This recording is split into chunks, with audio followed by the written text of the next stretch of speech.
Hello, I'm Jamie Maldonado. The vlog this week is a little bit of an experiment.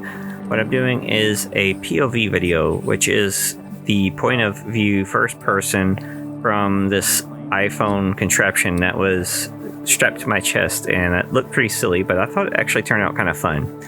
So instead of giving you the full 1 hour shoot uninterrupted, which is probably painfully boring to a lot of people, I decided to strike a difference where if you're just a casual viewer or just casually interested, you can get the highlights of what happens in a photo shoot. But if you're actually interested in how I work, what I'm going to do is there are points like about to come up where I just hit like 400 and 800 times speed.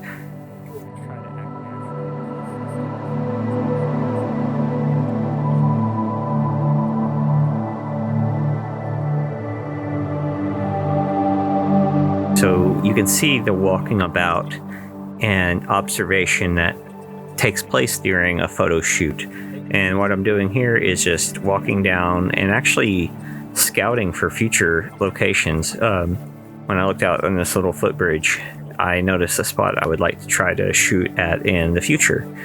So, this was scouted while I went out looking for a place to fly a drone a couple episodes ago.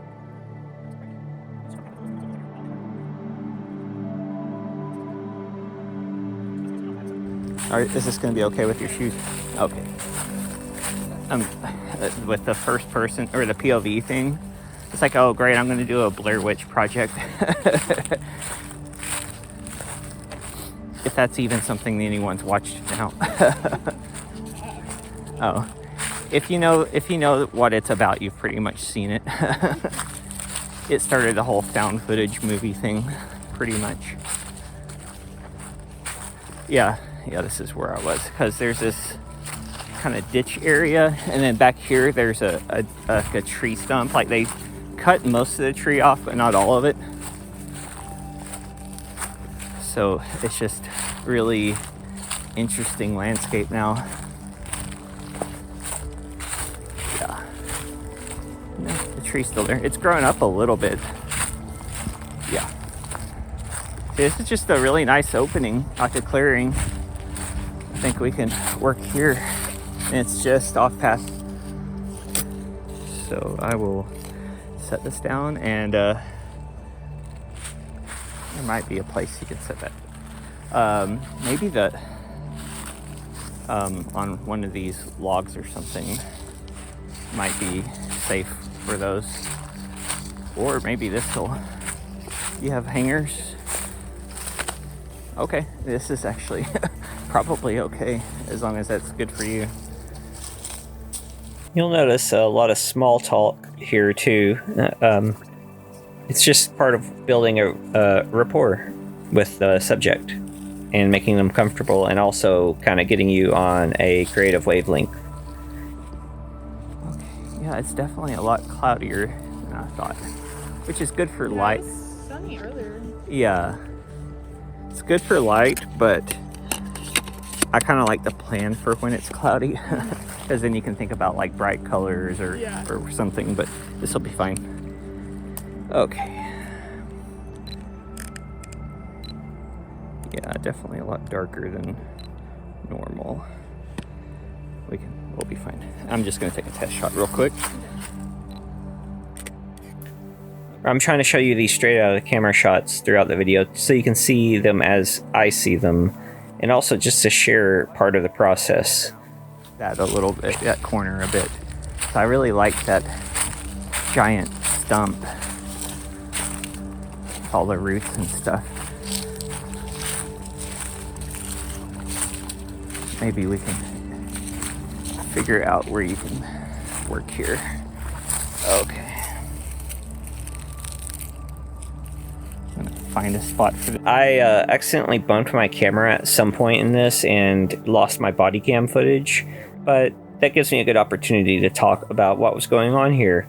We had planned this shoot, and we had some of these clothes picked out, namely the second outfit, and I thought it was going to be a little sunnier, but it was great because it was overcast, which means that the light was kind of the same everywhere, and you still have to be cognizant of like lighting direction and shadows, and if there is enough light.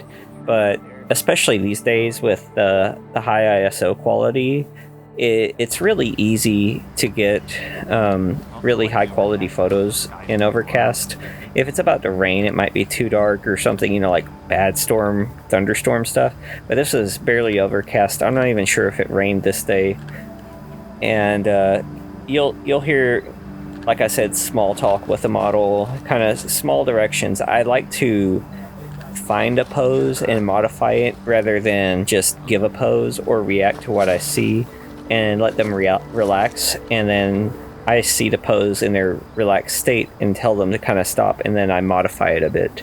And sometimes I'll try to pose like her sitting on top of this log, and I'll let her pose as she sees fit. And you'll frankly notice me taking a lot of photos, which I really don't care. I'm just trying to get something in focus. When I get in my groove, I try to knock out a bunch of photos.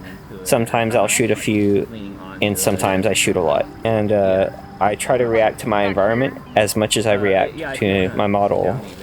And I just go with it. I take a bunch, and even if it's not working, I try to walk around and just take as many pictures as I can, let it go through as many poses. I try not to pass judgment too harshly on the shoot as I'm doing it, which is not an easy thing to do, and it's just a matter of pressing ahead.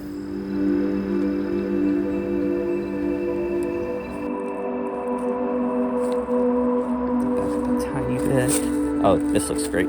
If you enjoy behind the scenes footage, especially since this is like extreme behind the scenes and just maybe a different take on photo issues, please subscribe to my channel and like the videos, comment on them, and let me know if you like things. Like if you would like this video to be uncut and full length, like the full hour of my shoot, let me know. The more of you who let me know that, the more I would be willing to try that.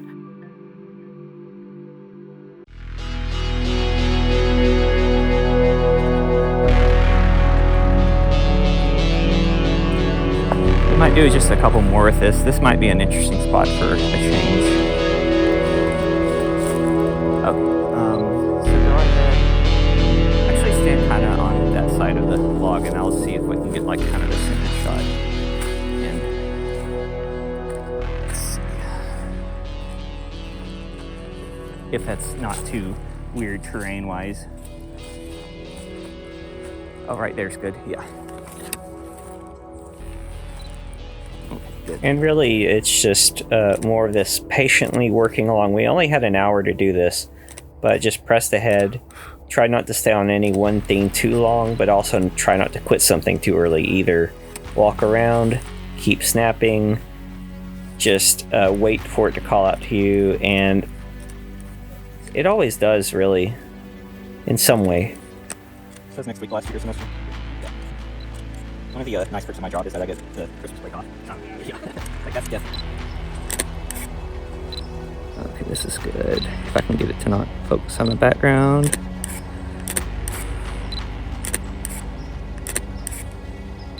Okay, cool. Okay, well, if you want to, we're at 2:30. We can try another outfit. Okay.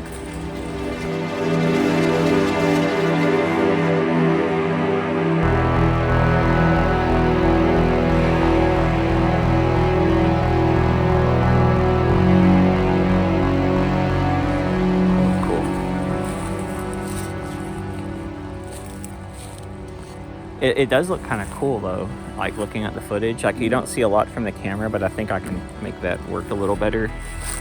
So it might be kind of a neat thing I'm trying. I'm gonna change batteries while we're here.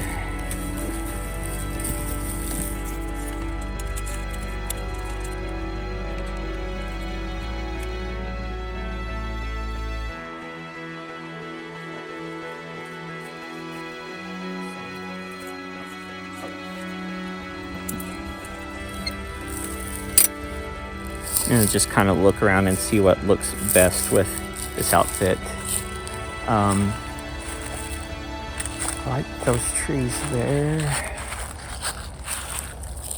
Let's try this direction and we'll see.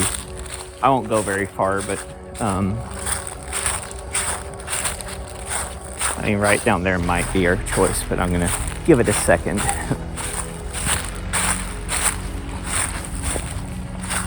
This is one of those where you have so many options, it's kind of hard to pick. Yeah.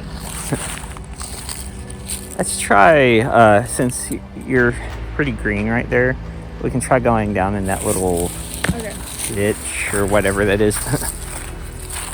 That was in contrast with all the warm golden and brown leaves, by the way.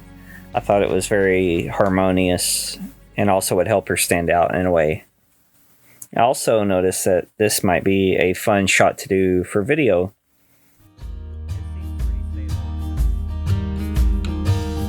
I know that you know I saw it. Your words like little knives. Part of me thought you would have fought it. Okay, so what I was thinking at this is... Can't say that I was surprised. Oh,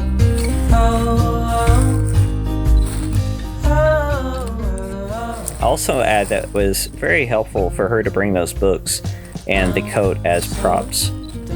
It really just added something to the photos, and props are hard for me to make a call on because they feel so forced, but when they happen, it's pretty cool. Again, I'm trying not to let her just sit there, trying to interact with her and keep her engaged. You'll see, especially in this, how I worked up and down, vertical, horizontal, and eventually in a semicircle around her for these photos, and tried very hard not to get caught up in one thing or to dismiss something too quickly. It adds up, and a lot of times you shouldn't be trying to edit when you're shooting. If you think you'll regret not getting a shot, try to get that shot, because there is a lot you can pull out in post as far as like if you made the right judgment call or not. The body cam was a little awkward to work with, but I got more used to it. And this was a vintage 1960s dress. I think maybe it was her grandmother's actual dress. So this is real vintage. It was neat, and it had a personal connection to her, which kind of helped her, I think, channel some of her vision of her grandmother in here and of those times. but you go back to the same old ways. Yeah, I'm so done with you. Oh, I'm done, I'm done, I'm done. Yeah, I'm done. Did you want to try some without the coat? Yeah. Okay.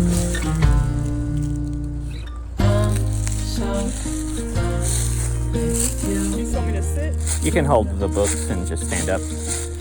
It's got a really great waist on. Like, the shape is really nice.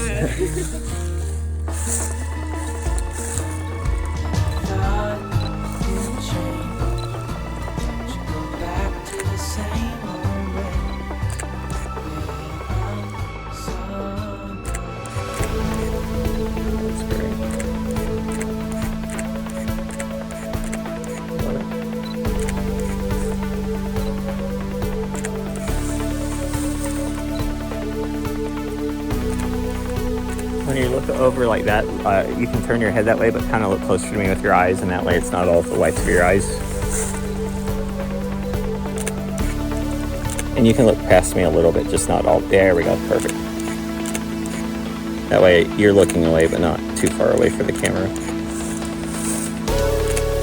That's good. Okay, we can try a few without. That's a very handy tip for not getting, as they say, walleye.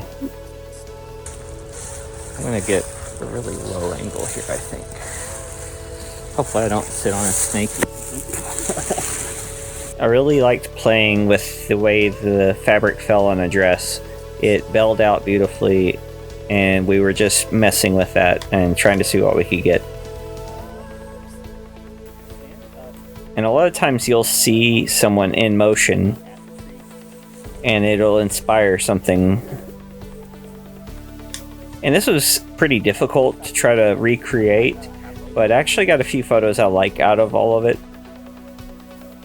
I wasn't feeling it at the time, and a lot of this was difficult to direct and kind of awkward. But a lot of times you do things that are really strange feeling, but or like really difficult to follow, but you actually do it and you get the photo and you can show them. A lot of times if you get it on the scene, and it helps you understand what you're doing, and in the future if you work together again, you have that much more connection because they understand that you can give a complex series of directions and they got it, and they know what comes from working together in such a detailed way.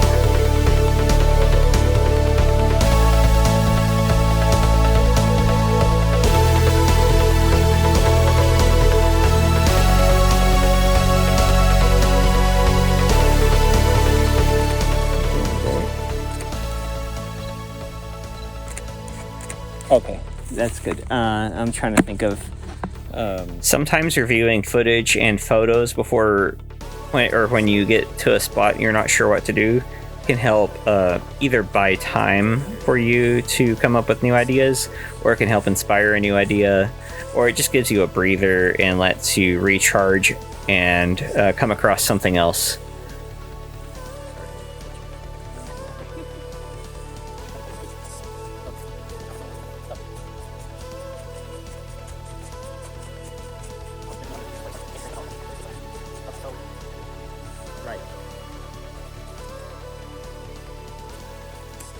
And I wasn't completely feeling this at first, but I do actually like how these come out, or they're starting to grow on me.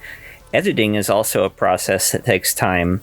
You have to look at photos so often sometimes to really get a feel for them.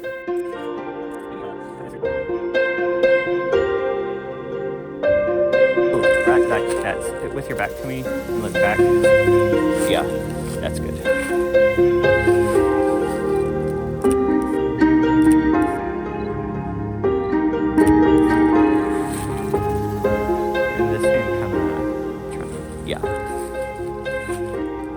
I actually didn't get a good solution out of this, but another photo came to mind that kind of inspired what we did next. Yeah, that's good. Because this photograph's very green, like very vibrantly. I thought of the photo of Twinka and Imogen Cunningham. Probably can't show you on YouTube, but look it up. It's very famous. Where Twinka T-Bod is looking around a tree at Imogen Cunningham with this playful attitude. And I didn't necessarily want the playful attitude in this, but I did like the idea of looking around the tree. And bonus, an astute Instagram commenter pointed out that that's poison ivy running along the tree, which could have been itchy for Kaylee, and hopefully was not. Look around again.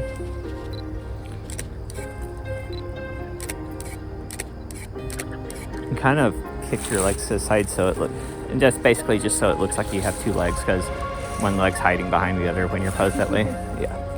Anyway, the rest of the tree was covered in moss, so it was not, hopefully not a big deal, but also kind of adds something to it, to me, like, thematically. But I openly admit that I am the worst botanist. Okay, that's great. And every act of photography has an act of cleaning up, and every photo shoot has a departure, and that's kind of, I'm giving you just a little glimpse of what went into our departure, which is just walking back and putting stuff in the car. And I have a bad habit of just chunking stuff into bags on the way home from shoots, which you shouldn't do. Anyway, I hope this was helpful. Hope you enjoyed this. If you'd like to see it uncut, let me know in the comments. And thank you to my patrons. They support the channel with money and enthusiasm, and it really helps me a lot. So click on the link in the description if you'd like to do that. And yeah, thanks.